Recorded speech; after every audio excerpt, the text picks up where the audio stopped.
Assalamualaikum warahmatullahi wabarakatuh. Jadi saya nak bagi cerita lah sikit tentang pengalaman saya. Saya minum Mago dengan Biostim campur dua ni.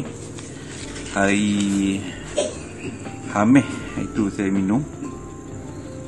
Hari Jumaat dia berasa senak-senak dekat air hari kita tu.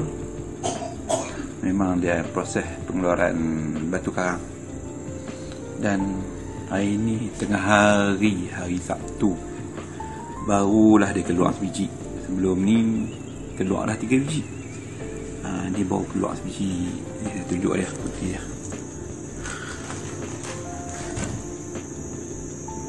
Nak sebiji besar sekejap lah.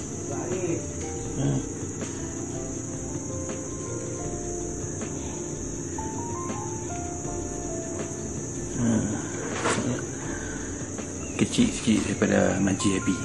Alhamdulillah, hilang senak, asal lega sikit. Itulah testimoni dia. Assalamualaikum warahmatullahi wabarakatuh.